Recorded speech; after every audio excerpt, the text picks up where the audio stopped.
Сәлеметсіздер ме? Бүгін біз қалау райдың келесі жалғастырушы тақырыбы қалау райдың болымсыз формасын өтеміз.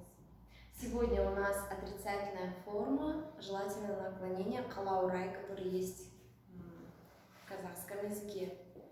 Қалау рай не во всех вообще популярных языках на сегодняшний день вообще есть.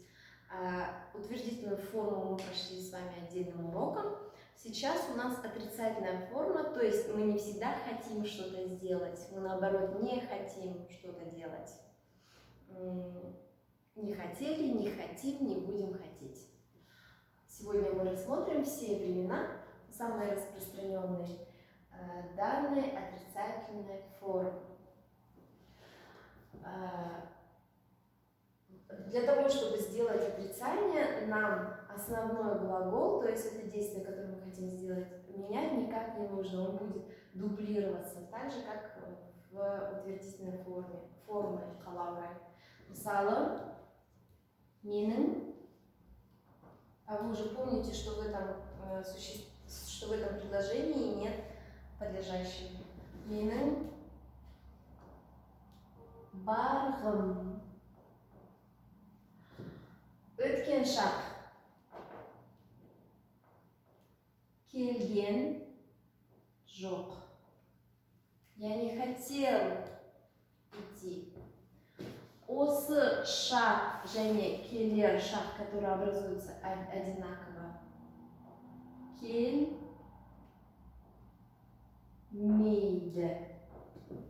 И на осы шақ, present continuous в казахском языке, менің барғым келіп тұрған жоқ. Это я сейчас не хочу, в момент речи это делать. Я вообще не хочу это делать, или я не буду хотеть это делать, и я не хотел это делать. Все это я вам прописывать здесь не буду, потому что абсолютно во всех лицах данное отрицание будет дублироваться.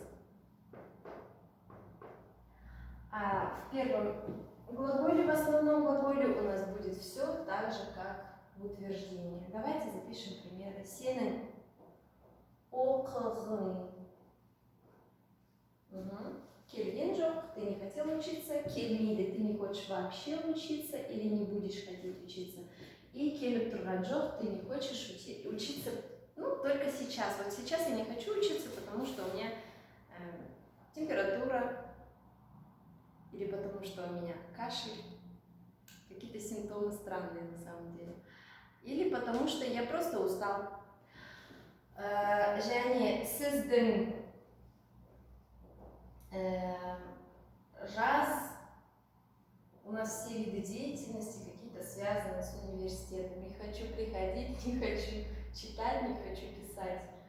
Сіздің жазғыңыз. Келген жоқ, вы не хотели писать, келмейді, вы не хотите вообще никогда писать, и вы не хотите писать прямо сейчас, потому что есть какие-то причины, скорее всего. Және оның, давайте какой-нибудь другой возьмем глагол, например, оның дәрігер болу, быть врачом. Дәрігер болғысы.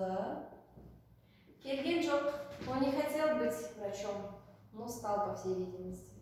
Оның дәрігер болғысы келмейді, он не хочет быть врачом, он что-то другое для себя выбирает. И поэтому он не хочет готовиться к чему-то, к какому-то предмету. Немесе оның дәрігер болғысы келмейді, он не будет хотеть стать врачом. Және оның дәрігер болғысы келіп тұрған жоқ. Он не хочет сейчас, в момент речи, он не хочет быть врачом. Например, мы играем в какую-то игру, и вы в этой игре, например, играем в мафию, там есть врач, лекарь. И я говорю, менің дәрігер болғым келмейді, я не хочу быть лекарем. Например, это вот в момент речи, какое-то неглобальное желание или нежелание делать что-то. Вот так образуется у нас қалау рай, болымсыз түрі. Сейчас я хочу продолжить это видео советом, как все это отработать самостоятельно. То есть и утвердительную, и отрицательную форму халаурай по всем лицам. Мы с вами обычно на уроке делаем так. Мы чертим в тетради следующую табличку. Делим лист тетради на 2. Сюда ставим плюсик. Здесь минус. Наболом дытером, наболом сестером. Который делим еще на 2. И каждый делим бірінші жақ, екінші жақ, үшінші жақ. Вот здесь мы делаем такой прочерк, потому что мы знаем, что во втором лице в казахском языке есть простая и уважительная форма. Также здесь простая и уважительная. Сен, сыз. Чтобы вам было легче, вы можете написать сюда само местоимение. Минен, синен, сызден и он. Зачем нам нужна эта графа? Потому что у нас обязательно бывает и есть в любом языке множественное число лиц. Біздің, сендердің, сіздердің және олардың. То же самое мы делаем с этой стороны. Вы сами это сделаете, я прописывать все не буду. Кстати, здесь еще нужно поставить прочерк. Первое, второе, третье лицо. Также мы сделаем здесь. Обычно мы на уроке с вами просто не пишем местоимения, просто чертим. Ставим римские цифры. Что вы должны сделать?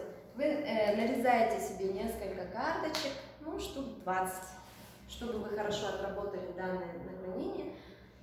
Хотя бы как минимум 20 карточек, где будут различные глаголы с различным окончанием, фонетическим окончанием, которые твердые и мягкие, пусть будет 10 твердых, 10 мягких глаголов и с различными окончаниями в конце. Основа глагола – это глухой, сонорный, звонкие ЖЗ всегда выделяются от остальных звонких, потому что остальные оглушаются в конце слова, и глухие. Ну, например, бар, айт, бар, жир, кет, ойна и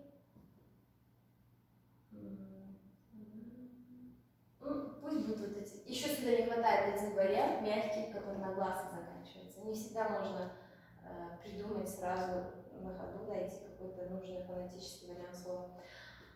Потом мы делаем следующим образом. Вы карандашом или пальцем, без разницы, показываете любой отсек, и вы должны поставить в правильную форму данный глагол. Мысалы, бар.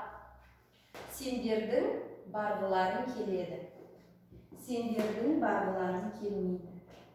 Это вы выбираете только одну форму времени. Если мы возьмем, например, өткен шақ, слово жир. Менің жүргім келеді. Біздің жүргіміз келеді. Олардың жүргілері келмейді. Біздің жүргіміз келмейді. Сенің жүргің келмейді. Сіздің жүргіңіз келмейді. На самом деле это первые 2-3 глагола вам будет сложно проспрягать, а остальные я очень надеюсь, что будет сделать легко. Назарларыңызға рахмет. Все практические задания под видеограмматикой.